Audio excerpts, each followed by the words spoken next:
आदरणीय दर्शक तथा श्रोताहरू नमस्कार एवं सुप्रभात। रेड एफएम 106.7 मेगाहर्ज तथा फेसबुक र युट्युब लाइभ मार्फत हामीलाई प्रत्यक्ष सुनेर हेरिरहनुभएका सम्पूर्ण आदरणीय श्रोताहरूमा आजको कार्यक्रमको प्रस्तोता म रमेश बस्नेतको हार्दिक स्वागत तथा न्यानो अभिवादन। हरेक बिहान क्यालगरीको समयअनुसार 8 बजे हामी यहाँहरूमा आज विशेष कार्यक्रम लिएर शनिबार प्रस्तुत हुने गरेका छौँ। आजको कार्यक्रम पनि निकै नै विशेष रहेको छ। आज हामीसँग नेपालबाट एकजना अतिथि यहाँ उपस्थित हुनुहुन्छ। हाल अहिले क्यालगरीमा यहाँले भ्रमण गर्दै हुनुहुन्छ र विशेष गरी नेपाली मेलाका लागि भनेर यहाँ उपस्थित हुनुभएको छ। उहाँ एकजना एन्टरप्रेन्योर पनि हुनुहुन्छ। नेपालमा व्यवसाय उहाँका विभिन्न व्यवसायहरू रहेका छन्। उहाँ हुनुहुन्छ आजका हाम्रा अतिथि, विशेष अतिथि कमलजङ कुँवरजी। उहाँ ड्याडिज ग्रुपका फाउन्डर र सिइओ हुनुहुन्छ। विगत 15 वर्षदेखि उहाँले हस्पिटालिटी, टुरिज्म, अटोमोबाइल, शिक्षा, रिटेल तथा डिस्ट्रिब्युसन लगायत विभिन्न क्षेत्रहरूमा व्यवसाय विस्तार गर्दै नेपालको प्रमुख सहरहरूमा 30 भन्दा बढी व्यवसाय स्थापना गर्नुभएको छ। उहाँको नेतृत्वमा ड्याडिज ग्रुपले Daddy's Kitchen, Daddy's Express, Daddy's Property, papaya restaurant, cooker coffee, Daddy's Cake, 1 chicken 4 item, food trucks, Daddy's hotel Bhairahawa र ड्याडिज हिल रिसोर्ट जस्ता विभिन्न व्यवसायहरू सञ्चालन गरिरहेको छ। साथै यो समूहले भैरवा र बुटवलमा BYD इलेक्ट्रिक भेहिकल्सको आधिकारिक डिलरका रूपमा पनि सेवा प्रदान गरिरहेको छ। शिक्षा क्षेत्रमा उहाँ लुम्बिनी वर्ल्ड स्कुलका सेयर होल्डर पनि हुनुहुन्छ। त्यसका साथसाथै उहाँ एप्पल प्रोडक्ट्स र CG ग्यारेजको क्षेत्रीय वितरणमा पनि संलग्न हुनुहुन्छ। ड्याडिज ग्रुप मार्फत 1100 भन्दा बढी प्रत्यक्ष रोजगारी सृजना भएको छ र हरेक वर्ष लाखौं ग्राहकलाई सेवा प्रदान गर्दै नेपालमा उद्यमशीलता, एन्टरप्रेन्योरशिप, युवाको सशक्तिकरण, रोजगारी सृजना गर्नका साथसाथै निजी क्षेत्रको आर्थिक विकासमा पनि महत्त्वपूर्ण योगदान पुर्याइरहनु भएको छ। आज उहाँसँग हामी उहाँको यात्रा, उहाँको एन्टरप्रेन्योरशिपको विषयमा कुराकानी गर्नेछौँ र त्यसका साथसाथै यहाँको क्यानाडाको बसाइ र क्यालगरीको बसाइ कस्तो रहेको छ त्यसका बारेमा पनि हामी अलिकति चर्चा गर्नेछौँ। सर्वप्रथम त यहाँलाई धेरै धेरै धन्यवाद दिन चाहन्छु। यहाँले समय मिलाएर नेपाली रेडियो क्यालगरीका लागि आज उपस्थित हुनुभएको छ। आज हामीले अलिकति भिन्नता ल्याएका छौँ। आज हामीले NCSC को भवनमा कार्यक्रम रेकर्ड गरिरहेका छौँ र यो कार्यक्रम हामी प्रत्यक्ष रूपमा रेड एफएममा हामी प्रस्तुत गर्नेछौँ। सर्वप्रथम त यहाँलाई कार्यक्रममा स्वागत छ। कार्यक्रमको सुरुमा म यहाँलाई हाम्रो श्रोताहरूको लागि छोटो परिचय र त्यसको साथसाथै आफ्नो व्यक्तिगत यात्राबारे बताइदिनु आग्रह गर्न चाहे। नमस्कार। काया प्लट ल्याउँछौँ स्वदेशमै, युवा उद्यमशीलताको सम्मान गरौँ। म कमलजङ कुँवर, ड्याडिज ग्रुपको सिइओ तथा फाउन्डर। सर्वप्रथम यो नेपाली रेडियो क्यालगरीलाई रिप्रेजेन्ट गर्दै आउनुभएका रमेश सरलाई धेरै धन्यवाद। र म पहिलो भाग्यमानी हुनुपर्छ जो NCSC को भवनमा बसेर इन्टरभ्यू दिने मौका सौभाग्य पाएँ। Thank you so much. मेरो परिचयको कुरा गर्दा भनिहाल्नुभयो हजुरले। अहिले ड्याडिज ग्रुप अन्तर्गत ड्याडिज किचन नेपालमा सबैभन्दा बेसी मौलाउँदै गरेको एउटा हस्पिटालिटी ग्रुप हो र यस सँगसँगै म चाहिँ यो एउटा पोर्टफोलियो छ जहाँ यो रियल इस्टेटदेखि गाडीको सोरुमहरूदेखि अटोमोबाइलदेखि अब हस्पिटालिटीका विभिन्न विङ्सहरू छन् र होटल्स रिजोर्ट्सहरूदेखि लिएर र स्ट्रिट भेन्चरदेखि फुडहरू सर्भ गर्दै आइरहेका छौँ। अब मेरो परिचयको कुरा गर्दा अघिल्लो 15 वर्षदेखि चाहिँ म बजारमा काम गर्दै आइरहेको, विभिन्न सहरमा काम गर्दै आइरहेको छु। अवश्य पनि ड्याडिज ग्रुपका एडभेन्चर्सहरू थुप्रै नै रहेका छन्। हामीले सायद सम्पूर्ण भेन्चर्सहरू यहाँ कभर गर्न पनि नसकौँला। यद्यपि हामी प्रयास गर्नेछौँ यहाँको एन्टरप्रेन्योरशिपको जर्नीका दौरान यहाँले के विधाहरूमा कन्ट्रिब्युट गर्नुभएको छ त्यसका बारेमा पनि हामी कुराकानी गर्नेछौँ र कार्यक्रमलाई निरन्तरता दिँदै हरेक एउटा एन्टरप्रेन्योरको एउटा सुरुवात हुन्छ। अहिले त ड्याडिज किचन एउटा वेल नोन ब्रान्ड नै बनिसकेको छ, तर एउटा सुरुवाती दिनहरूमा फर्केर यो यात्रा कसरी सुरु भयो भनेर भन्नुपर्दा यहाँले कसरी स्मरण गर्नुहुन्छ? मेरो व्यावसायिक यात्राको कुरा गर्दा चाहिँ एकदमै रोमाञ्चक छ।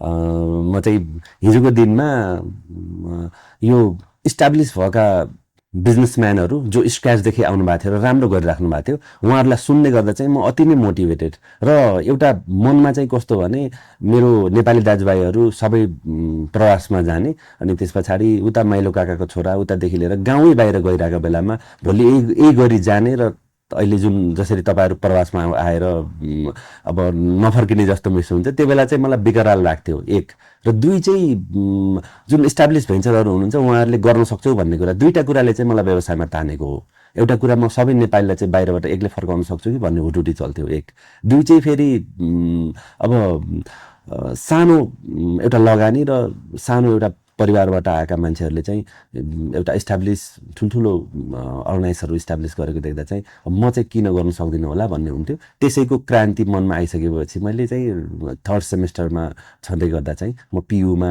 बिबिएबीआईको थर्ड सेमेस्टरमा छँदै गर्दा चाहिँ म इन्डिपेन्डेन्ट हुने घरबाट पैसा नमाग्ने आफू चाहिँ अब आफ्नो खर्च आफै जुटाएर एउटा इन्डिपेन्डेन्ट भएर चाहिँ अगाडि बढ्ने भन्ने सोच आयो त्यही अनुरूप म ड्याडिज किचनमा चाहिँ ड्याडिज किचनको इस्टाब्लिसमेन्ट भयो अब मलाई थाहा थिएन ड्याडिज किचन पछि मेरो भविष्यको मेन स्ट्रिमको बिजनेसै त्यही हुन्छ र मलाई ड्याडिज किचनले मलाई यो क्यालगरीसम्म पुर्याउँछ अथवा वर्ल्ड एक्सप्लोर गराउँछ राष्ट्रमा राम्रो गराउँछ भन्ने कुरा चाहिँ थाहा थिएन अब यसरी चाहिँ ड्याडिज किचनको चाहिँ सुरुवात गरियो सुरुवातका दिनहरूको कुरा गर्दा चाहिँ गाह्रो थिए अब 15-20 हजार कमाउँछु भनेर सुरु गरेको व्यवसायले चाहिँ महिनाको 50,000 घाटा लाग्थ्यो एट द एज अफ 19 अब त्यो 20-50 हजार रुपियाँ घाटा हुनु भनेको सामान्य कुरा थिएन र म चाहिँ सबैको पर्सेप्सन बिगार्दै थिएँ हिजोको दिनमा यसले राम्रो ब्याङ्कर हुन्छ राम्रो एकाडेमिक एउटा क्वालिफाइड मान्छे हुन्छ भनेको मान्छेलाई चाहिँ म परिवारको मेरो साथीभाइको मलाई राम्रो ठान्ने सबै वरिपरिका मान्छेहरूको चाहिँ पर्सेप्सन मैले लुज गर्दै थिएँ र बिस्तारै अब यो दुःख चाहिँ रामायण जति होला अब त्यसैले मलाई ठेलामा ल्यायो स्ट्रिटमा ल्यायो त्यसैले मलाई अनेकन दुःख सिकायो मलाई मान्छे बन्न सिकायो भन्छु म चाहिँ अब यसको यात्रा गजब रमाइलो छ अहिले गफर्दै जाँदा म केही यसलाई औँल्याउँदा पनि अवश्य पनि एन्टरप्रेन्योरसिपमा आई थिङ्क सबैभन्दा बिगेस्ट फ्याक्टर नै नट टु लुज होप भनेर पनि भन्ने गरिन्छ यात्रा गर्दै गएपछि अवश्य पनि सफलतामा पुगिन्छ र यहाँ त्यसको एउटा उदाहरण पनि हुनुहुन्छ यहाँले आफ्नो भर्खरै भन्नुभयो अनुसार आफ्नो यात्रा चाहिँ ड्याडिज किचनबाट सुरु गर्नुभयो त्यसपछि अन्य व्यवसायतर्फ लाग्नुभयो सुरुमा यो ड्याडिज किचन अथवा यो फुड एन्ड हस्पिटालिटी बिजनेसमा सुरु गर्ने प्रेरणा चाहिँ यहाँले कसरी आयो किन हस्पिटालिटी र फुड सेक्टरबाट यहाँले सुरुवात गर्ने निर्णय गर्नुभयो त्यसका बारेमा पनि अलिकति बताइदिनुहोस् न मलाई चाहिँ यस पछाडिको ठुलो प्रेरणा भनेको चाहिँ एउटा मैले अघि नै भनिहालेँ म इन्डिपेन्डेन्ट हुने म सकेसम्म परिवारसँग पैसा नमागी आफू एक्लैले स्वयं इस्टाब्लिस हुन पाए हुन्थ्यो भन्ने हुने र दुई चाहिँ व्यवसायिक यो जुन ड्याडिज किचनकै प्रेरणाको कुरा गर्दा चाहिँ हाट बजार हो दिपनगरमा विशेष गरी बुटोल यो तराईको क्षेत्रहरूमा हाट लाग्ने गर्छ विकेन्डमा विकको 2 टाइम्स 3 टाइम्स यसरी लाग्ने गर्छ त्यो चाहिँ एकजना एउटा त्यो ठेलामा चाहिँ अब 50 किलो 60 किलो त्यो चाउमिन बेचेको देख्दा चाहिँ अब बाहिरपट्टि हातले यसरी दिने फेरि अब मान्छेहरूलाई टन्नै सर्भ गर्ने र त्यो बुवालाई सोध्थेँ मैले कति बेच्नुहुन्छ बुवा भन्दा 60-70 किलो 80 किलो चाउमिन बेच्छु र कति कमाउनुहुन्छ दिनमा भन्यो भने दिनको त 8-10 हजार त भइहाल्छ आजभन्दा 15-20 वर्ष अगाडि एउटा सानो इन्भेस्टमेन्ट 8-10 हजारको इन्भेस्टमेन्टमा चाहिँ त्यो हाट बजारमा चाउमिन बेचेर ठेलामा चाहिँ एउटा बुवाले 8-10 हजार पैसा बनाउने भन्ने कुरा चाहिँ मलाई चाहिँ एकदमै त्यो खुब प्रेरणा जाग्थ्यो र त्यही कुराहरूलाई अनुसरण गर्दै मैले चाहिँ म चाहिँ त्यसैको पारिपट्टिको एउटा सर्टरमा चाहिँ मैले एउटा ड्याडिज किचन भनेर खोलेर अनि अब इन बिट्विन मसँग पैसा थिएन एउटा सुनको सिक्री थियो त्यो दाजुले किनिदिएको त्यही सुनको सिक्री र एउटा थोरै भिनाजुको सहयोग क्यास र अलिकति त्यहाँ क्रेडिट पत्ताउने गरेर कमसेकम त्यही 1.5-2 लाख जतिमा चाहिँ मैले अब त्यो ठेलाको प्रेरणा स्वरूप ड्याडिज किचन सुरु गरेर त्यसरी चाहिँ त्यो सुरुवाती दिन चाहिँ त्यस्तो थियो अवश्य पनि यहाँले अब बुझे अनुसार त यहाँको पहिले कुनै पनि फुड सेक्टरको कुनै एक्सपिरियन्स पनि थिएन त्यति बेला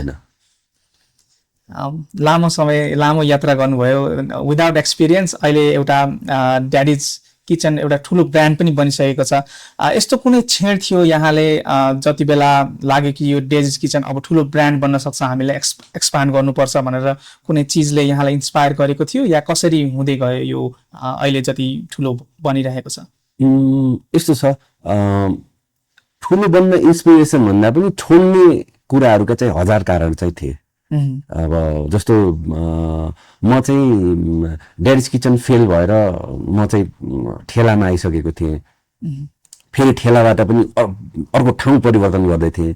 मैले अघि नै भने साथीभाइसँग नजिकै बसेर मलाई त्यो बेच्न लाज लाग्दथ्यो। आफन्तीहरू आउँदाखेरि मान्छेलाई बसेर मैले गएर अब त्यहाँ मेरो ग्रिटिङ्स गर्ने कि नगर्ने भन्ने अन्यल हुन्थ्यो। म लुक्न जान्थेँ। साँच्चीकै मलाई त्यो दिन स्मरण छ, एउटा चोकमा कतै मेरो त्यो ठेला छँदा चाहिँ साथीहरू आउनुभयो भने चाहिँ म लाजले लुक्न जान्थेँ भने। त्यो भनेको चाहिँ मैले रिलेट गर्न चाहन्छु, हजुरहरूले जस्तो मान्छे विदेश आउनु पछाडिको त्यो कारण पनि हो कि हाम्रो सोसाइटीले कामलाई एक्सेप्ट गरेका छैन। मैले गर्दै गरेको कामलाई चाहिँ कस्तो भन्थ्यो भने कतै मैले अब भनौँ न एउटा त्यो अब समाजले देख्दा चाहिँ नराम्रो पो गरिरहेको छु कि त्यो क्राइम जस्तो हुने। त्यसले गर्दाखेरि अलिकति त्यो चिज देख्दाखेरि चाहिँ मलाई अहिले पनि मैले ठाउँ धेरै ठाउँमा भन्ने गर्छु मैले यो स्टार्टअपहरूलाई र जब गर्ने कल्चरलाई र यो वर्किङ कल्चर चाहिँ हाम्रो सोसाइटीले नै के छ भने तिमीसँग घरमा कति पैसा छ, तिमी कसको छोरा हो, तिमी अब त्यही अनुसार तिमीले काम गर्नुपर्छ। त्यसले गर्दाखेरि कामको एउटा त्यो छुट्याए जस्तो क्या लेभल, तिमी यतिको भएपछि यो काम गर्नुपर्छ। त्यसले चाहिँ के गर्छ भने पक्कै पनि यो विद्यार्थी बाहिर जाने, यो बाहिर गएपछि जुन मान्छे स्वतन्त्र भएर आफू काम गरेर आफूलाई इस्टाब्लिस गर्न पाउँछ त्यो कुराको फ्लोरिस गर्न चाहिँ दिन्न। त्यसको भिक्टिम तत्कालीन समयको म पनि हो। र मलाई चाहिँ के लाग्छ भने त्यो बेलामा अब जुन अब हजुरले प्रेरणाको कुरा गर्नुभयो, मलाई चाहिँ दुःखको प्रेरणा थियो, अप्ठ्यारोको प्रेरणा थियो। काम गर्नै हुन्न, मान्छेसँग लाजको त्यो हीनता बोध थियो, त्यही बोकेर मैले चाहिँ अब काम गरेँ। पछि मलाई रियलाइज भयो त्यही कुराले मलाई सशक्त पनि बनायो। आज म बन्नुमा ती रुट्सहरू थिए जसले मलाई आजको दिनमा इस्टाब्लिस गर्न सहयोग गरेका छन्। तर चाहिँ अब त्यो बेला चाहिँ काम गर्ने भन्दा पनि छोड्ने रिजन थाउजन्ड अफ कज चाहिँ जस्तो अब एकाडेमिक जस्तो मेरो लेक्चरहरूलाई म राम्रो गर्दिनँ कि भन्ने लाग्थ्यो। मेरो आफन्तीहरूलाई यसलाई कहाँ कता राम्रो मान्छे, यस्तो राम्रो मान्छे। I used to be the topper in my school. जहिले म फर्स्ट गयो अब पक्कै पनि यसले चाहिँ डक्टर इन्जिनियर अथवा एउटा पेसो गर्नुपर्छ भन्ने हुन्थ्यो। म एकाएक भाँडा माझ्न अब त्यो स्ट्रिटमा गइसकेको थिएँ। त्यसले गर्दाखेरि सबैको होप म प्रतिको पर्सेप्सन चाहिँ मैले चाहिँ बिगारेर अब म भनौँ न अब यसले के गरी खान्छ भन्ने जस्तो हुन्थ्यो। त्यो कुरा चाहिँ बिस्तारै काम गर्दै गर्दा चाहिँ चिर्न पर्यो र कुन दिन राम्रो होला त भन्ने आशाको कुरा गर्दा चाहिँ मैले झन्डै 2 वर्ष जस्तो चाहिँ स्ट्रिटमा बिताइसकेपछि मैले चाहिँ अब कस्तो भयो भन्नुहुन्छ भने अब मसँग 10-15 जना इम्प्लोइमेन्ट क्रिएट भयो। 2टा ठाउँमा हुँदै गर्दाखेरि मसँग दिनकै 5-7 हजारदेखि 10,000 रुपियाँ बच्ने जस्तो भयो। अब म 20-21 वर्षको छँदा मैले महिनाको झन्डै 3-4 लाख रुपियाँ बचाउन लागेपछि चाहिँ मैले त्यो समयमा चाहिँ मलाई आफैलाई त्यो रियलाइज भयो कि कमल तिमी अब कमजोर छैनौ, तिमीले अब भनौँ न 50-60 हजारको स्यालेरी खाने लेक्चररहरूले मलाई चाहिँ बसेर एकदम पर्सेप्सन खराब राख्नुपर्ने छैन। ब्याङ्करहरू अथवा इस्टाब्लिस एउटा भनौँ न इज्जतको पेसोमा हुने समाजमा भएका केही व्यक्तिहरूले मलाई बसेर त यो ठेलामा यो गरेर भन्नुपर्ने अब चाहिँ छैन। मसँग रोजगारी दिएको छु मैले 10-15 जनालाई। अनि म चाहिँ आफू पनि फेरि अब राम्रो पैसा कमाइरहेको छु भनेपछि मैले त्यही टाइममा गाडी किने, अलिअलि सुन किने, देखिन मिल्ने गरी मान्छेलाई देखाउन मिल्ने गरी मेरो पार्किङमा त्यो हुन गरेज साइडमा चाहिँ पार्किङमा चाहिँ गाडी हुन लागिसकेपछि ओहो अब यो त अलि भयो कि अब मान्छेको देख्ने कुरा चाहिँ त्यसरी परिवर्तन भयो। र म पनि सँगसँगै अब त्यो ठाउँबाट चाहिँ अब म ब्याक हुन्न, म ब्याङ्कर बन्दिनँ अथवा म अर्को एकाडेमिक कुनै पेसो रोज्दिनँ। अब म चाहिँ ड्याडिज किचन गर्छु, म मोमो बेच्छु, म बर्गर बेच्छु, म नेपाली अरू कुजिनहरूलाई एक्सप्लोर गर्छु, म थुप्रै ठाउँमा जान्छु र अब यसलाई चाहिँ मैले एउटा राम्रो बिग एउटा भेन्चर बनाउँछु भन्ने टर्निङ पोइन्ट चाहिँ त्यही दुःख त्यही पीडाको समयको थियो। अवश्य पनि हामीले पढ्न त पढ्छौँ, हाम्रो टेक्स्ट बुकहरूमा डिग्निटी अफ लेबर भनेर सबै कामहरू इक्वल्ली हुन्छन् भनेर त नेपाली समाजमा चाहिँ अब त्यति बेलाको सिनेरियो भनौँ अलिकति डिफिकल्ट नै, यहाँको कुरा पनि अनुभव हामीले सुन्यौँ। अहिले त सायद हामीले अहिले पनि देखिरहेको छौँ थुप्रै एन्टरप्रेन्योर्सहरू आफ्नै होम बिजनेसेसहरू स्टार्ट गर्नुभएको छ। उहाँले पनि अहिले चाहिँ आई थिङ्क अलिकति नर्मलाइज भएको छ नेपाली सिनेरियोमा। करेक्ट। अब यहाँले सानो एउटा भर्खरै इक्जाम्पल पनि दिनुभयो, सानो इन्सपिरेसनबाट सुरु गरेर अहिले फास्ट फुड हस्पिटालिटी ब्रान्ड बन्ने यात्रा जुन पुरा गर्नुभयो, यसका बिचमा यहाँहरूको कुनै यस्ता क्षणहरू थिए जहाँ चाहिँ तपाईँलाई एचिभमेन्ट फिल भयो अथवा यो चाहिँ मेरो एउटा स्पेसल माइलस्टोन हो, मैले चाहिँ कुनै एउटा खुसीको क्षण तपाईँले अहिले स्मरण गर्न सक्नुहुन्छ? मलाई त्यस्तो धेरै क्षणहरू छन्। जस्तो मैले अब ड्याडिज किचन सटरमा गरेँ, त्यसपछि ठेलामा गरेँ। ठेलाबाट कमाएको पैसाले मलाई फुड ट्रक गरेँ। फुड ट्रक चाहिँ मैले डिजाइन गरेर आफै एउटा नयाँ गाडी किनेर बनाएको थिएँ। त्यो चाहिँ ट्राफिक चोकमा लाग्थ्यो। त्यो ट्राफिक चोकमा जाँदै गर्दा चाहिँ मलाई अब ती 3वटा भइसक्यो, अब त केही भयो कि, अनि पैसा पनि राम्रो कमाइराखेको छु भन्ने हुन्थ्यो। र सबैभन्दा ठुलो मलाई अलिकति युटर्न धेरै ठुलो साहस दिएको चाहिँ घुम्दै पोखरा गयो। पोखरा गएपछि मैले धेरै नसोची धेरै नबुझी म पोखरा जान्छु भन्ने सोचेँ। मलाई बुटोलमा जस्तै इजी हुन्छ भन्ने लाग्थ्यो। सिटी छोडिसकेपछि मलाई त्यहाँ 3-4 महिना एकदमै सङ्घर्ष गर्नु पर्यो। भनेको म खोल्नै सकिनँ क्या, खोल्न भनेर गएको मान्छे ओपनिङ पनि गर्न सकिनँ। अनि त्यस पछाडि त्यो बिचमा चाहिँ नैराश्यता सँगसँगै ओपनिङ भएपछि पोखराले यसरी वेलकम गर्यो। म 3 महिनामा झन्डै मोटामोटी मैले इन्भेस्ट गरेको सबै पैसा कमाइसकेँ मैले। अनि त्यस पछाडि अब त्यो सौहार्दता भएपछि चाहिँ मलाई के लाग्यो भने सिटी छोडेर गएपछि चाहिँ जस्तो एउटा ब्रान्चको कन्सेप्ट क्रस सिटी, त्यति बेलासम्म चाहिँ कुनै अरू इस्टाब्लिस भेन्चरहरूले चाहिँ क्रस सिटी गर्ने खासै गरेको थिएन। मैले चाहिँ त्यो एउटा प्लेटफर्म पनि तयार गरेँ।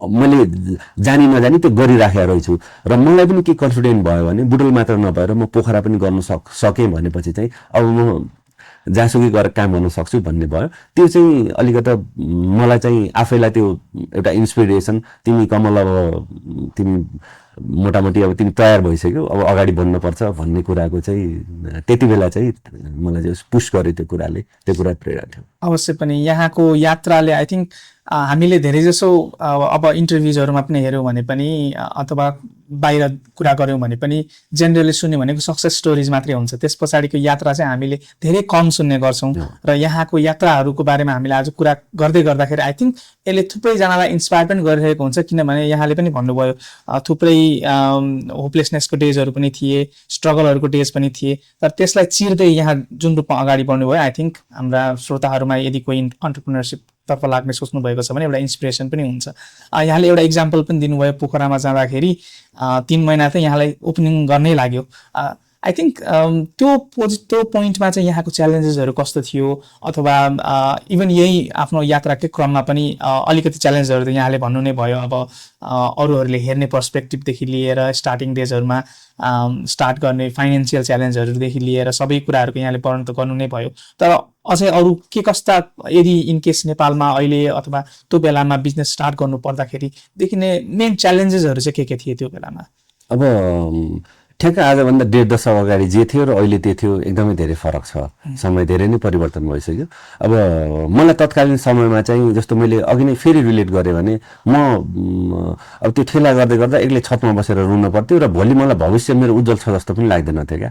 भलै म भोलि बिहान उठेर फेरि त्यही काम गर्थेँ। तर के भने एउटा मान्छे अब आफूलाई झुटो गर्नु मिल्दैन। कमल तिम्रो राम्रो भइरहेको छैन भन्ने आफूलाई त थाहा छ नि त। त्यो बेला चाहिँ एकदमै पीडा बोध हुन्थ्यो।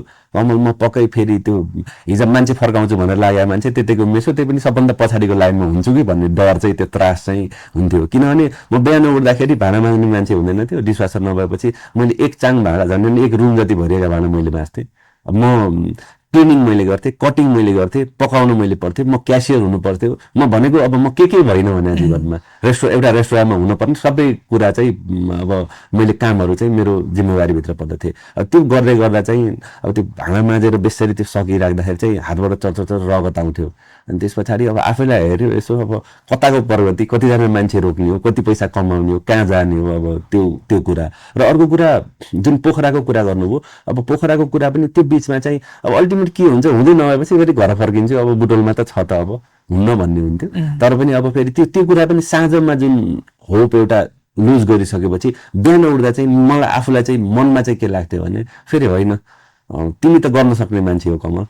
अब आफूलाई त्यो प्रेज गरेन भने भोलि करले तिमीलाई फर्किन त भने नि। अब नगर्नलाई, कम गर्नलाई, अब फर्किनलाई र त्यो कुरा छोड्नलाई, गिभअप गर्नलाई थाउजन्ड अफ रिजन्स थिए। गर्नलाई एउटा कुरा अठोट चाहियो, राम्रो गर्नलाई अठोट चाहियो, डिसिप्लिन चाहियो, अब हुन्छ भन्ने सोच भने आफूमाथिको त्यो ट्रस्ट एउटा बिलिफ सिस्टम चाहियो।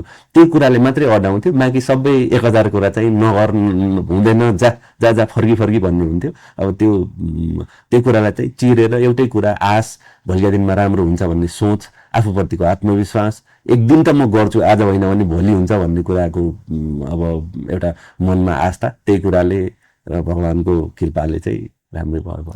अवश्य पनि यहाँले अगाडि पनि भन्नुभयो सुरुमा त सोसाइटीको भनौँ या अब आफन्तहरूको पर्सपेक्टिभ पनि राम्रो थिएन।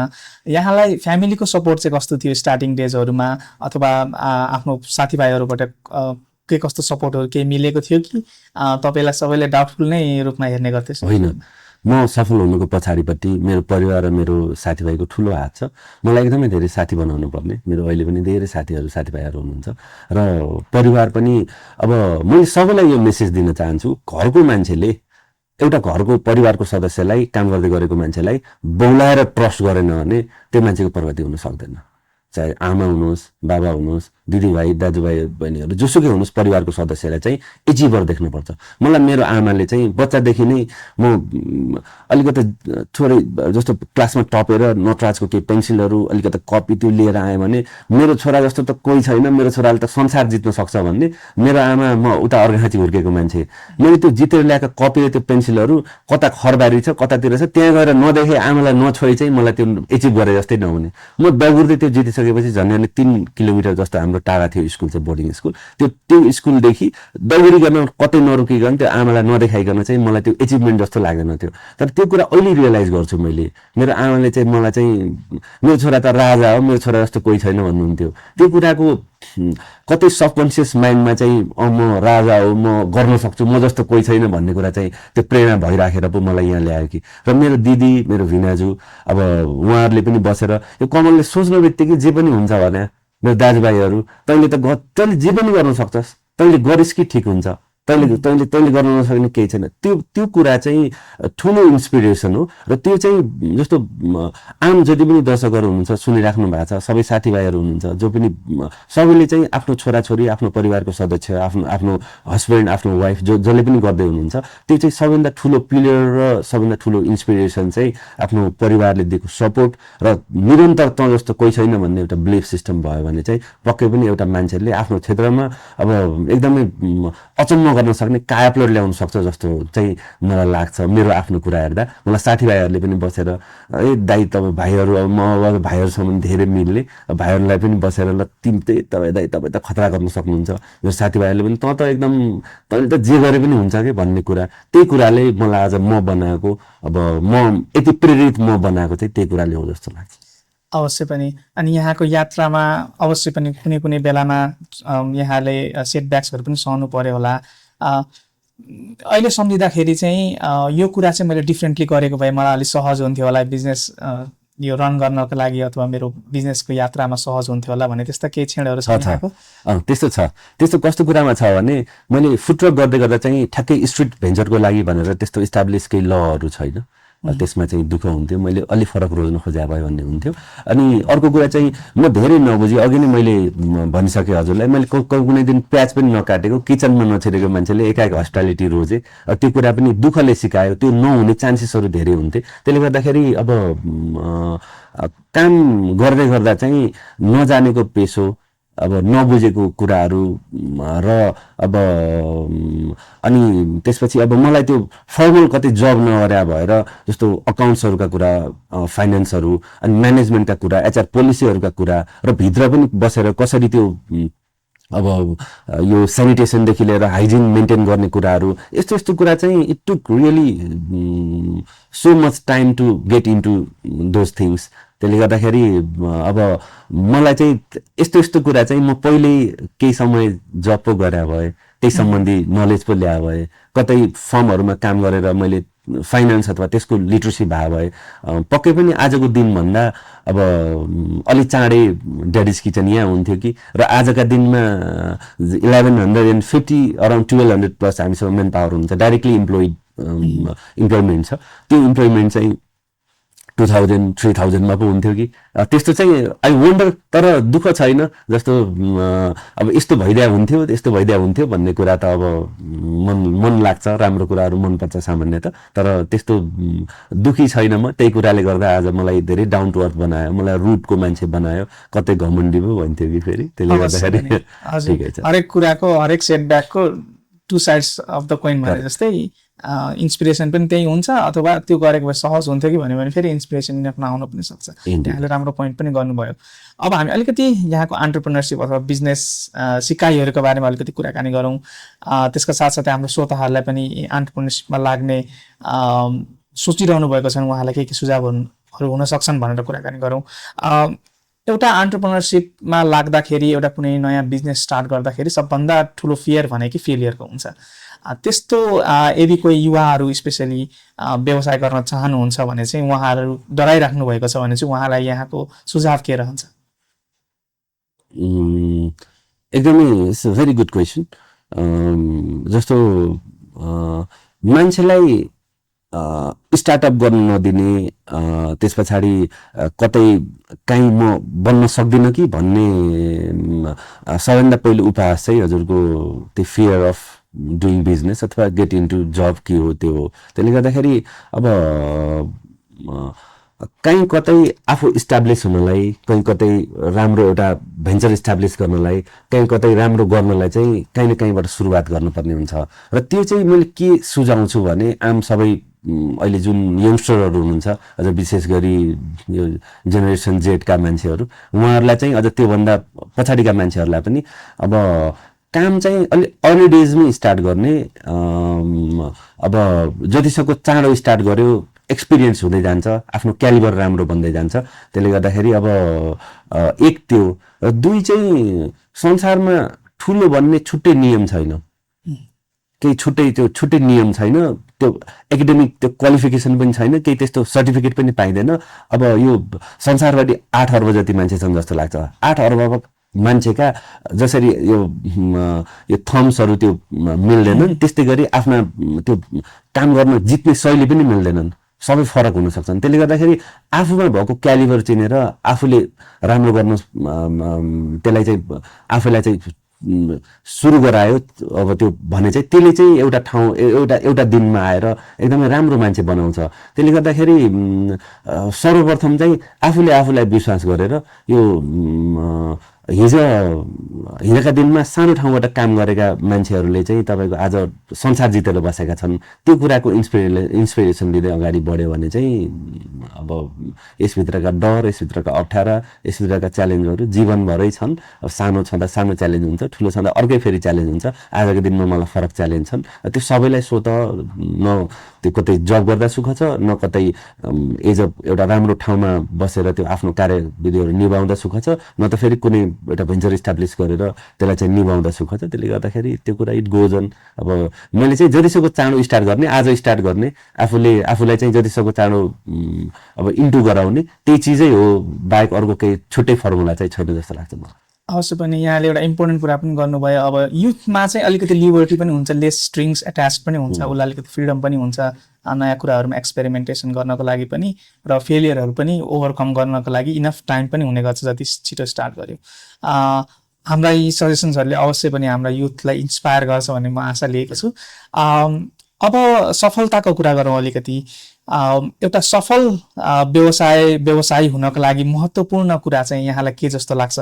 हामीले अलिकति हिन्ट्सका लागि यहाँलाई 4 कुराहरू दिनेछौँ। पैसा यहाँलाई इम्पोर्टेन्ट हो जस्तो लाग्छ कि फाइनेन्सियल कुरा, राम्रो विचार, एउटा आइडिया हुनुपर्छ स्ट्रङ जस्तो लाग्छ कि हार्डवर्क हुनुपर्छ कि पेसेन्स हुनुपर्छ? यी चारवटै पनि अवश्य चारवटै कुरा आफ्नो आफ्नो लेभलमा इम्पोर्टेन्ट छँदैछन्। यहाँको विचारमा चाहिँ सर्ट गर्नु पर्यो भने चाहिँ कुन कुरा चाहिँ यहाँलाई सबैभन्दा इम्पोर्टेन्ट लाग्छ एउटा व्यवसाय स्टार्ट गर्नु र रन गर्नको लागि? हजुरले भनेका कुराहरू कोलाबोरेटिभ एफोर्ट हो। सबै कुराहरू भएन भने बिजनेस सफल हुँदैन। तर अब व्यवसाय सफल हुने कुरामा चाहिँ मेरो आफ्नो अवधारणा चाहिँ कस्तो छ भने, जस्तो सपोज म बुटुलको उदाहरण दिन चाहन्छु। मान्छेलाई डेस्टिनेसन पाल्पा पुग्नुपर्ने छ, दौडेर भैरवातिर गएर जति हार्डवर्क गरे पनि त्यो कहिले डेस्टिनेसनमा पुगिँदैन।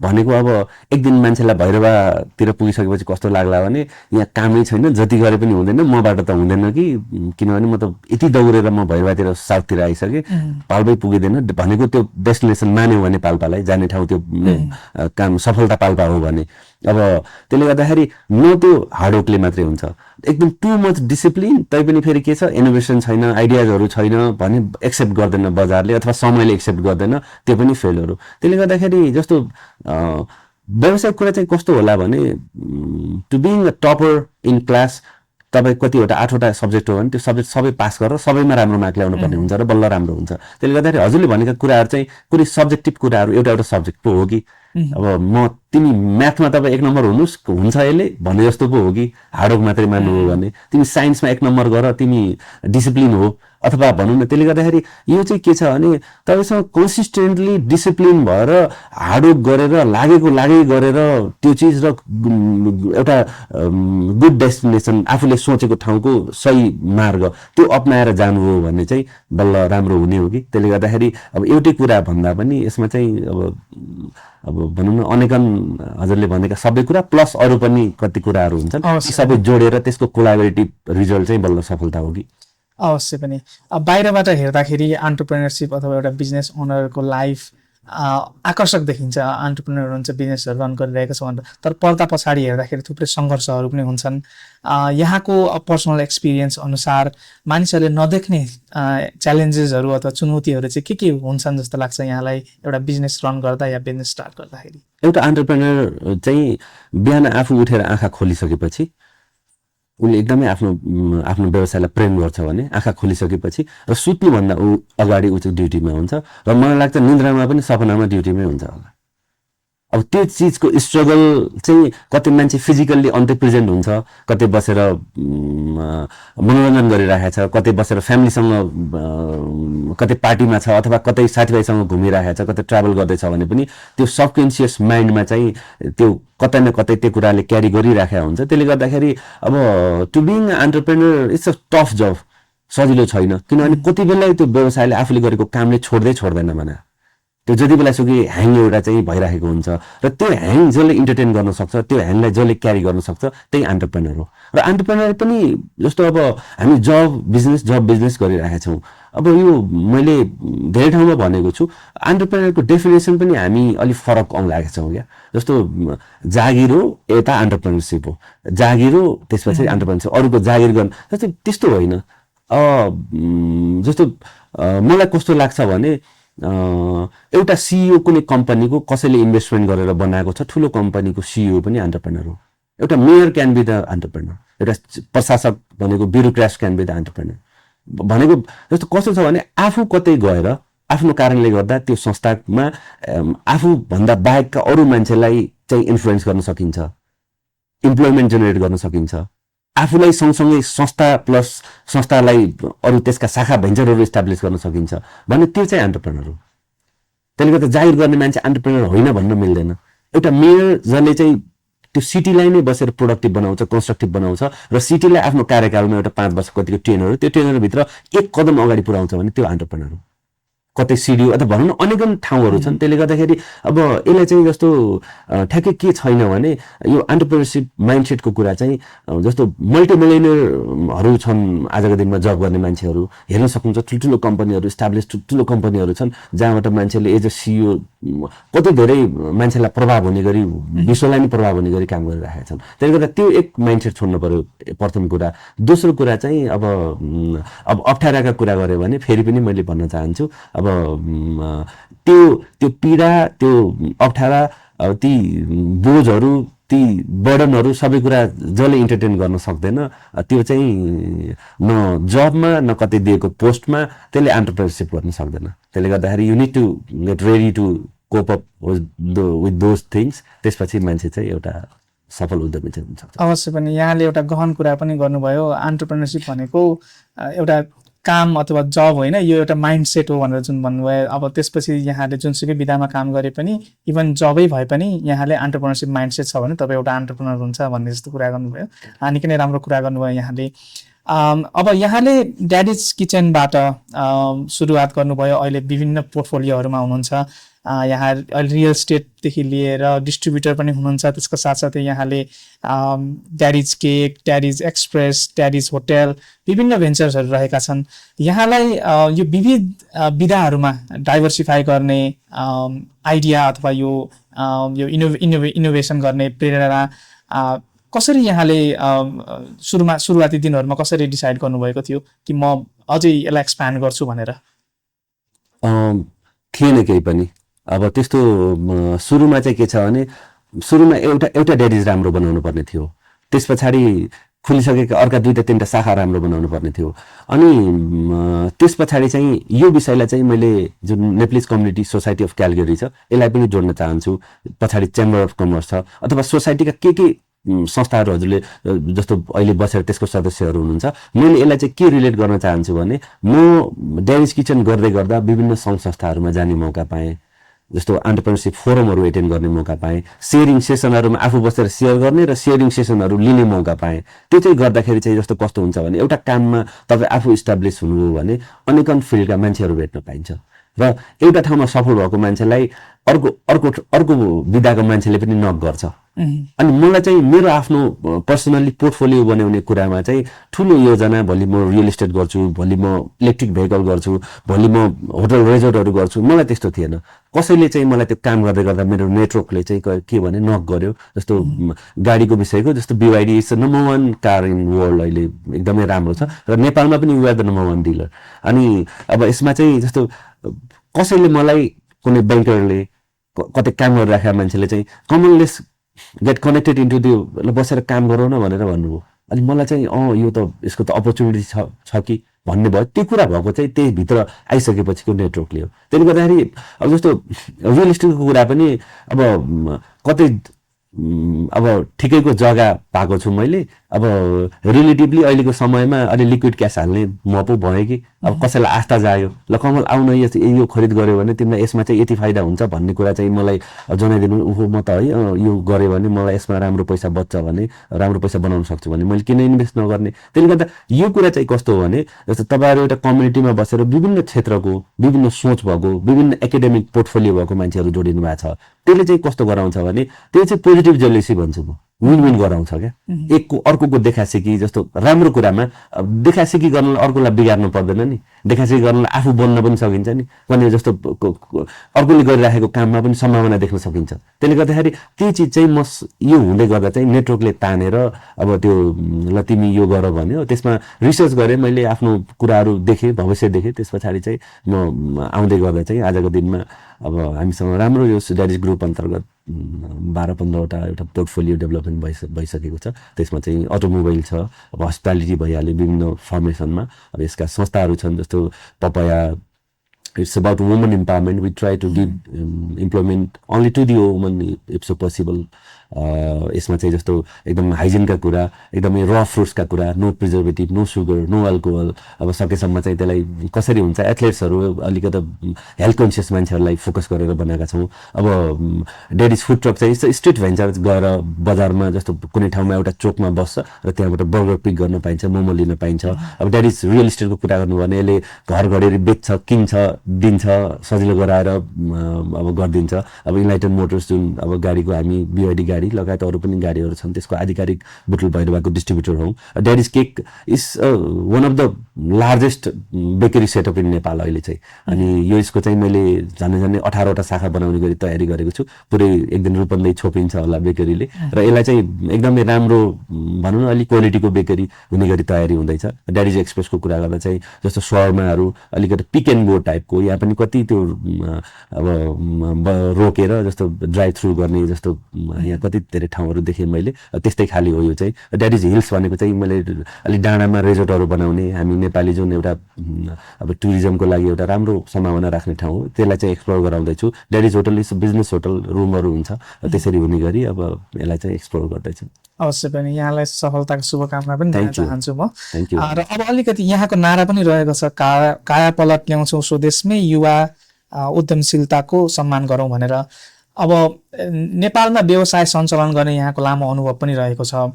यहाँले बुझेअनुसार नेपालको बिजनेस इन्भाइरोमेन्ट कस्तो रहेको छ, बिजनेस सञ्चालन गर्नको लागि अवसरहरू त अवश्य पनि छन्, त्यसको साथसाथै के कस्ता चुनौतीहरू छन् त्यसका बारेमा पनि अलिकति बताइदिनुहोस् न। यदि इनकेस विदेशबाट पनि कोही गएर नेपालमा बिजनेस गर्छु भने त्यहाँ कस्तो अपर्च्युनिटी र कस्तो च्यालेन्जेसहरू छन् त्यसका बारेमा अलिकति बताइदिनुहोस्।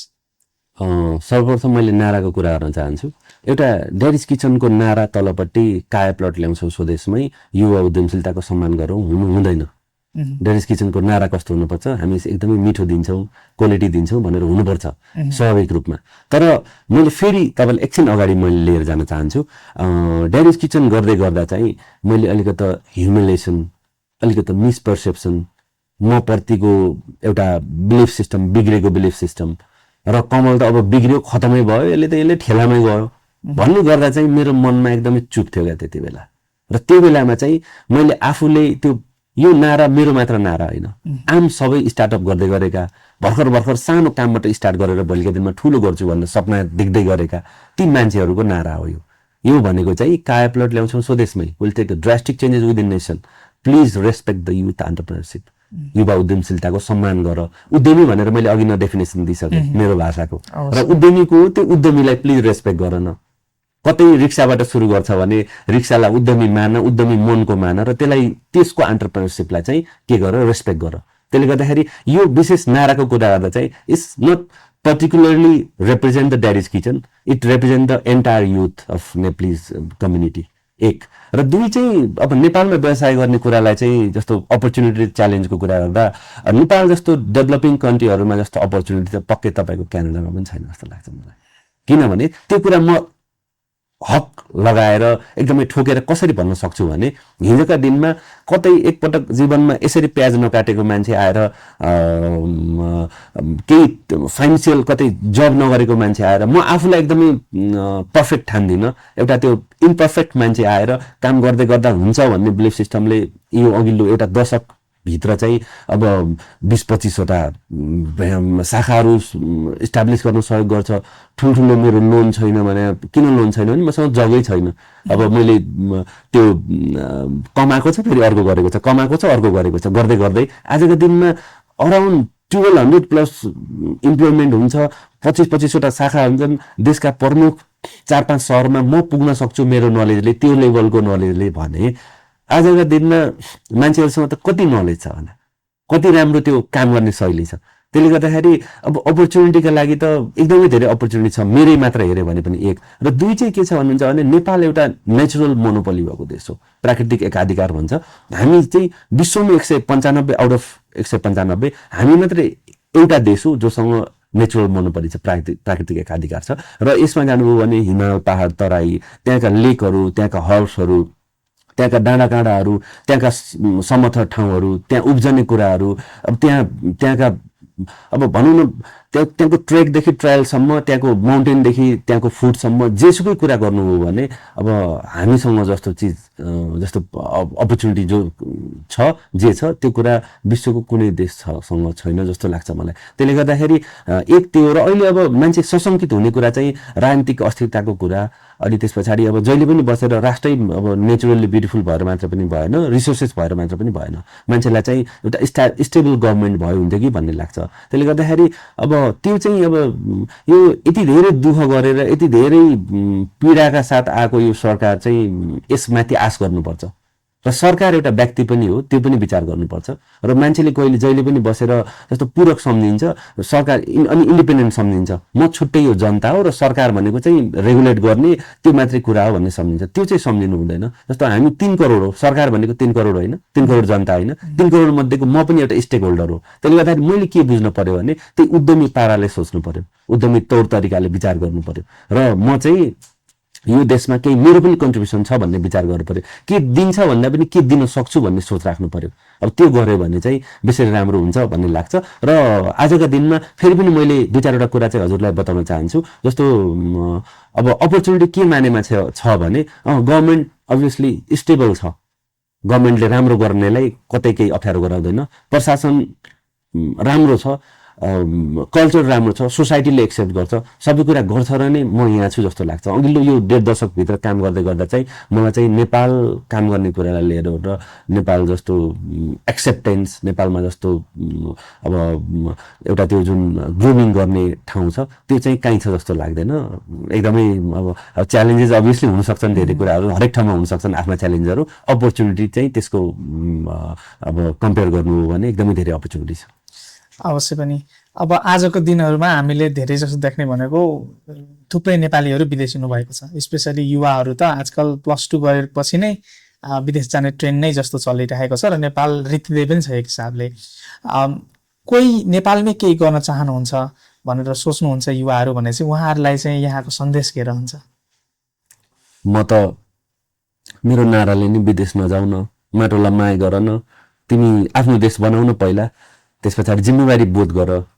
हिजो मेरो हजुरबाको पालामा हजुरबाको जेनेरेसनले आज हामी जस्तो सोच्छौँ त्यस्तै गरिदिया भए हिजो बाको पालादेखि हामीलाई सजिलो भइसक्थ्यो होला। बुवाहरूले पनि त्यस्तो गर्नुभएको भए बुवाको जेनेरेसनले आज हामीलाई धेरै सजिलो हुन्थ्यो होला। र हामीलाई चाहिँ के छुट छैन होला भने अब फेरि हामी पनि बसेर त्यस्तै त्यस्तै लबरिएर बसेर फेरि भोलि छोराछोरीले फेरि हामीलाई बसेर त्यो यस्तो गरिदिया भए भनेर त्यो अफसोस चाहिँ देख्न नपरोस् भन्ने लाग्छ।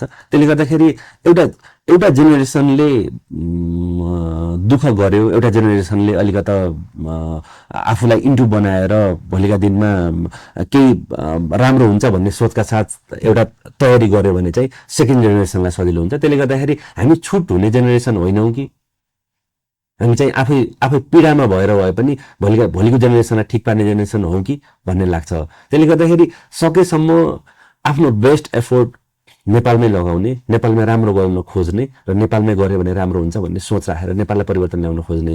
हुन्न भने इट्स अ ग्लोबल भिलेज, फेरि बाहिर जानु हुँदैन, बाहिर नपुग भन्ने पनि छैन। जस्तो मलाई पर्टिकुलरली नेपालको वर्किङ कल्चरको विषयमा चाहिँ दुःख लाग्छ, किनभने एउटा काम गर्ने मानसिकताको कुरालाई लियो भने चाहिँ अब मसँग पछाडि ब्याक पकेटमा चाहिँ अब पासपोर्ट छ, म के छ र बसेर म किन धेरै मेहनत गर्नु, किन धेरै काम गर्नुपर्ने छ र भनेर त्यो कामप्रतिको एउटा रेस्पोन्सिबिलिटी चाहिँ एकदमै ल्याक अफ रेस्पोन्सिबिलिटी देख्छु।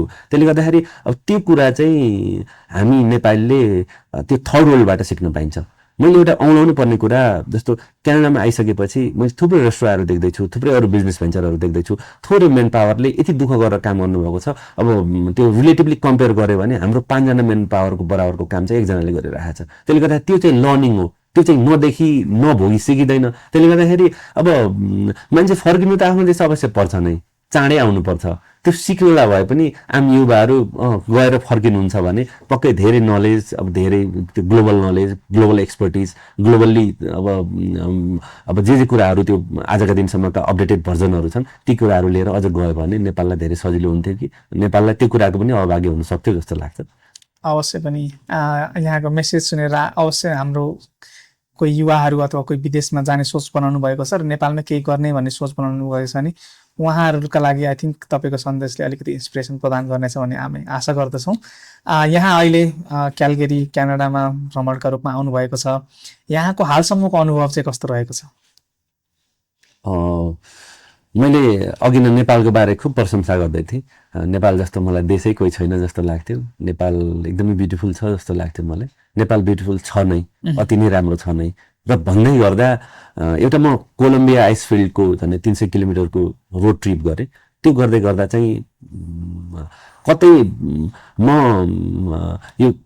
यो कोलम्बिया आइसफिल्डको यात्रा नभएर म चाहिँ मनाङ मुस्ताङतिर पो जाँदैछु कि भन्ने कुराले चाहिँ कता रिकल गरिराखेको थियो। त्यसले गर्दाखेरि एउटा त्यो नेचरले पनि भरिपूर्ण रहेछ क्यानाडा।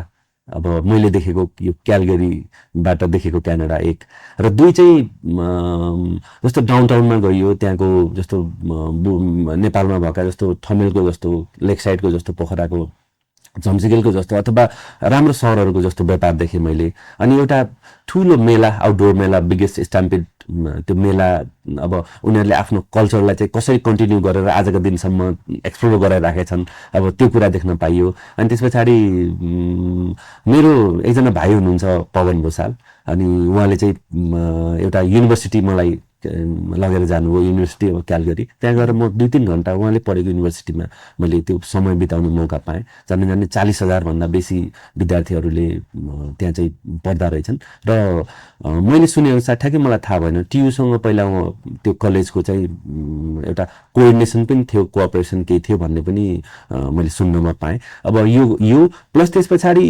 नेपालका कति माउन्टेनियरहरू चाहिँ त्यताको माउन्टेनसँग जोडिएका पनि रहेछन्। भनेको त हाम्रो नाता पनि रहेछ। आजका दिनमा माउन्टेन चढ्नेहरू, माउन्टेनियर्सहरू चाहिँ क्यानाडाको यताको माउन्टेनमा आएर उहाँहरूले सिकाउने, बुझाउने, नेपाल लग्ने, त्यसले गर्दा नेपालप्रतिको चासो, एउटा सद्भाव चाहिँ रहेछ। अब यो ओभरअल हेर्दै गर्दा चाहिँ अब क्यालगरी चाहिँ मलाई एकदमै मन पर्यो र मैले छुटाउनै नहुने कुरा चाहिँ यहाँनिर आएर जुन नेपालीहरू आएर एउटा आफ्नो अब थुप्रै जब गर्दै हुनुहुन्छ होला कुनै इस्टाब्लिस फर्ममा एज अ ठुलो रेस्पोन्सिबल भएर काम गर्दै पनि हुनुहुन्छ होला मैले त्यो धेरै एक्सप्लोर गर्न पाइसकेका छैन र तर म बिजनेस भेन्चरहरू आफू हस्पिटालिटीको फिल्डको भएको कारणले गर्दाखेरि मलाई चाहिँ यहाँ कति नेपालीहरूले कता कता काम गर्नु भएको छ त नि के काम गर्नु भएको छ भनेर सोध्दै जाँदा चाहिँ एउटा त्यो द हिमालयन भन्ने एउटा रेस्टुरेन्ट रहेछ त्यसको बारेमा पनि धेरैले सुनाउनु भयो मैले बुझ्ने मौका पाएँ अनि त्यसपछि पाथवे मोमो भनेर रहेछ कस्तो राम्रो यहाँ क्यालगरीमा मोमो इन्ट्रोड्युस गर्नुभएकै उहाँले हो कि भन्ने पनि सुन्थेँ मैले मलाई ठ्याक्कै धेरै थाहा छैन अनि आमा नेप्लिज कुजिन यहाँभन्दा थोरै केही टाढा ड्राइभ गरेर जाने त्यहाँ पनि जान पाएँ अब यसरी चाहिँ त्यो हिमालयन मुज जस्तो र सँगसँगै अब याकेनेती भन्ने एउटा स्टोरमा गइयो लगायत थुप्रै यो रेस्टुरेन्ट प्लस भेन्चरहरू देख्दा चाहिँ नेपालीले चाहिँ आफूलाई चाहिँ अब एउटा त्यो परसम्म पुर्याउने क्यालिबर चाहिँ राख्छ है नेपाली सोसाइटीले पनि जसरी यहाँनिर जस्तो वाइटलाई चाहिँ सेल गरिराख्नु भएको छ र भोलिका दिनमा यो एक्सप्लोर गरेर आजको दिनमा जस्तो पाथवेको 3वटा स्टोर छन् भन्ने सुन्छु त्यो 300 भयो भने द हिमालयन 200 भयो भने 300 भयो भने यसका भेन्चरहरू अब जस्तो 100 भेन्चरहरू भयो भने एकेनेती स्टोर नेपाली मात्र नभएर वर्ल्डको सबै ग्रोसरीहरू बेच्ने स्टोर भयो भने र त्यो पनि ओभरअल पुरै नेसन वाइडै बेच्ने भयो भने हामी नगर्न सक्ने भन्ने छैन नि त त्यसले गर्दा यो चिज चाहिँ जस्तो देख्दै गर्दा चाहिँ अब यो क्यालगरी पनि एक दिन अब नेपालमय होस् त्यो शुभकामना सँगसँगै मेरो भनौँ न एउटा विश पनि छ नेपालीहरूले राम्रो गरेको र ओभरअल क्यालगरीको कुरा गर्दा चाहिँ यहाँबाट सिक्न पाइने धेरै कुराहरू म लिएर जाँदैछु नेपाललाई म दिन्छु नेपालको बारेमा नेपालमा गएर यो सेयरिङ सेसनहरूमा भन्छु ओभरअल अब यहाँको ट्राफिक डिसिप्लिन यहाँको मान्छेहरू अब मान्छेले जसरी मान्छेलाई एउटा कोअपरेसन गर्नुहुन्छ अब त्यसपछि थोरै मान्छे थोरै जनशक्तिले कति धेरै कुराहरू कामहरू एक्सप्लोर गरिरहेका यी सबै कुरा गर्दै गर्दा चाहिँ ओभरअल क्यालगरी चाहिँ it's a very constructive city अति राम्रो अवश्य पनि हामी यहाँ भन्ने पनि गर्छौँ हाम्रो यहाँ माउन्टेन टु माउन्टेन कनेक्सन पनि रहेको छ नेपालमा द हिमालयज भनेर रहेको छ र यहाँ द रकी माउन्टेन रेन्ज भनेर रहेको छ त्यही भएर अझै विशेष गरेर अब क्यालगरीमै बस्ने भएर भनेर पार्सियल हुन त खोजेको होइन तर विभिन्न क्यानाडाको सहरहरूको अनुभव पनि बटुल्दाखेरि चाहिँ यहाँको नेपालीहरूको बिचको सद्भाव एकता अन्य सहरभन्दा अलिकति राम्रो छ जस्तो लाग्छ मलाई यहाँ हामीले क्यानाडाकै सबैभन्दा ठुलो नेपाली मेला पनि आयोजना गर्छौँ हरेक वर्ष र त्यो हेर्दा पनि क्यालगरी चाहिँ एउटा नेपालीहरूको लागि राम्रो सहर पनि हो जस्तो पनि हामीले अनुभव गर्छौँ र यहाँको एक्सपिरियन्स पनि यहाँले सुनाउनु भयो त्यसका लागि पनि धेरै धेरै धन्यवाद अब हामी कार्यक्रमको अन्तिम चरणतिर आइसकेका छौँ सर्वप्रथम त म यहाँलाई धेरै धेरै धन्यवाद दिन चाहन्छु र जाँदा जाँदै यहाँको भविष्यको फ्युचर योजनाहरू के कस्ता रहेका छन् ड्याडिज किचन अथवा ड्याडिज ग्रुपलाई यहाँले 5 देखि 10 वर्षमा कहाँ देख्नुहुन्छ र यसैमा एउटा इम्पोर्टेन्ट क्वेसन पनि जोड्न चाहे यहाँलाई नेपाली एउटा फुड ब्रान्ड भनौँ अथवा नेपाली एउटा बिजनेस इन्टरनेसनल मार्केटमा चाहिँ आउन कतिको सम्भव देख्नुहुन्छ यहाँले र त्यो कतिको पोसिबल छ र त्यसका लागि चाहिँ यहाँहरूको केही सोच छ कि त्यो पनि अलिकति बताइदिनु आग्रह गर्न चाहे डेफिनेटली म चाहिँ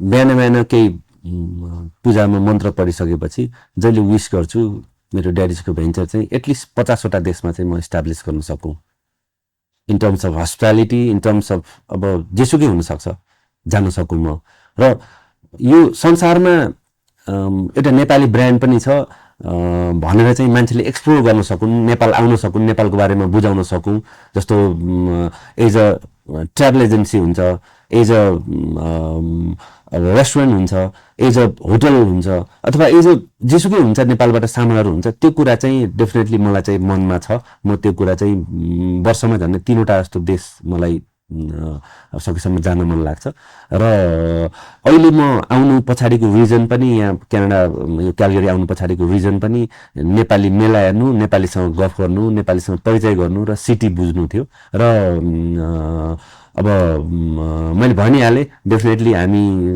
अघिल्लो 5-7 वर्षभित्र झन्डै मोरोबर 5-7वटै देशमा भइसकेको हुन्छौँ होला त्यसको तयारी पनि छ हामी इन्डिया जान्छौँ दुबई जान्छौँ लगायत अब यता आइसकेपछि यहाँ पनि आउँ कि भन्ने हुन्छ त्यस्तो भलै अहिले केही सोचेको त छैन तर अब यो पनि मलाई एकदमै ठाउँ मन पर्यो र जाँदै मैले बताउनु पर्ने कुरा चाहिँ मैले पवन भुषाल मेरो एकजना भाइ हुनुहुन्छ क्यालगरीमा। अनि उहाँ र बेटमार भण्डारी, उहाँहरू दुईजनालाई चाहिँ एकदमै धेरै धन्यवाद भन्न चाहन्छु म, किनभने उहाँहरू यहाँ नभएको भए म यो मेलाको बारे बुझ्दिनँ थिएँ, अब यो सोसाइटीको बारे बुझ्दिनँ थिएँ र म क्यालगरी आउँदिनँ थिएँ पनि होला। त्यसले गर्दाखेरि मलाई यहाँ ल्याउन सहयोग गर्ने उहाँहरूलाई चाहिँ एकदमै अन्तर्मनदेखि नमन र धन्यवाद भन्न चाहन्छु, एक। र दुई चाहिँ जसरी एउटा त्यो नेप्लिज कम्युनिटी, यो सोसाइटी अफ क्यालगरी एनसिएससीले चाहिँ मलाई जुन सौहार्दता देखाएको छ, नेपालबाट यो मेला हेर्न आए पछाडिको जुन एउटा त्यो माया सद्भाव देखाएको छ, त्यसको लागि चाहिँ म एकदमै आभारी छु भने म शब्दमा अब व्याख्या गर्न सक्दिनँ होला। ती सबै राम्रा राम्रा शब्द जति चाहिँ यो सोसाइटीलाई, यहाँको झन्डै 15,000 प्लस नेप्लिज अब मेम्बर्सहरूको यो सोसाइटी भनौँ न, अब यति धेरै नेपाली छरिएर बसेकाहरूको सोसाइटी रिप्रेजेन्ट गरेको सोसाइटी हो। त्यो सोसाइटी लगायत हजुरलाई पनि रमेश सर बसेर जसरी मलाई बसेर यति धेरै एक्सप्लोर गर्न सहयोग गराउनु भयो, एउटा ब्रिज गर्न मलाई समय दिनुभयो, त्यसको लागि हजुरलाई पनि धेरै धन्यवाद। र फेरि पनि म मेरो नारा दोहोऱ्याउन चाहन्छु, काया प्लट ल्याउँछौँ स्वदेशमै, युवा उद्यमशीलताको सम्मान गरौँ। यो नारा चाहिँ हजुरहरूले पनि एउटा मनन गर्नु होला।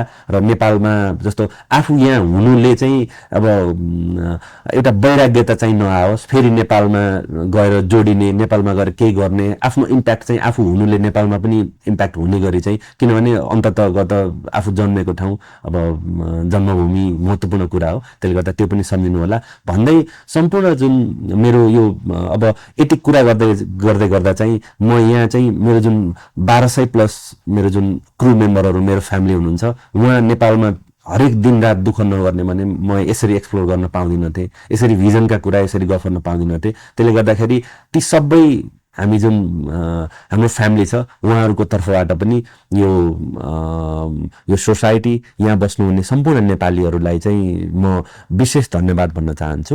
र जाँदा जाँदै अब यो रिकर्ड भइसकेपछि चाहिँ पछि नेपाली मेला पछाडि होला, तैपनि मेलालाई पनि म एकदमै शुभकामना दिन चाहन्छु। I am very excited. मलाई त्यहाँ नेपालमा गएर के अरे त्यो नेपाली मेलामा गएर नेपालको कल्चर, यहाँ नेपालीहरूको एक आपसको सद्भाव, यो माया, यो प्रेम र नेपालीहरू जोडिएर एउटा आफ्नो देशदेखि पनि टाढा प्रवासमा आएर पनि एउटा नेपालीपनलाई चाहिँ कसरी झल्काउनुहुन्छ भन्ने कुरा हेर्नलाई चाहिँ म एकदमै आतुर छु र शुभकामना पनि भन्न चाहन्छु। धन्यवाद। यहाँलाई पनि धेरै धेरै धन्यवाद। आज हामीसँग समय मिलाएर कार्यक्रमको लागि आइदिनु भयो। अवश्य पनि आजको हाम्रो कन्भर्सेसनले एन्टरप्रेन्योरसिपका लागि, एन्टरप्रेन्योर बन्न चाहनेहरूका लागि एउटा विशेष सन्देश पनि जान्छ होला र उहाँहरूलाई प्रेरणा पनि दिन्छ होला। त्यसको साथसाथै यहाँले जुन कुरा भन्नुभयो, नेपालमै केही गरौँ भनेर यहाँको नारा पनि रहेको छ, त्यो आई थिङ्क हामी सबैले मनन गरेको विषय पनि हो। जसरी अब नेपाल छोडिसके तापनि विदेशमा आए पनि हामीमा नेपालीपन अझै पनि छ। त्यसै कारण पनि हामी विभिन्न सङ्घ संस्थाहरू, नेपाली सङ्घ संस्थाहरू बनाएर नेपाली इभेन्ट्सहरू गर्ने गरिरहेका छौँ। नेपालको माया भएर नै त्यो गर्ने गरिरहेका छौँ र अवश्य पनि परिस्थिति मिले अनुसार सबैजनाले नेपालका लागि केही कन्ट्रिब्युट गर्ने अवश्य पनि हामी सबै सोध्छौँ र सोच्ने पनि छौँ भनेर पनि सायद यो हामी सबै नेपाली, यहाँ रहने सबै नेपालीहरूको भावना त्यही नै छ।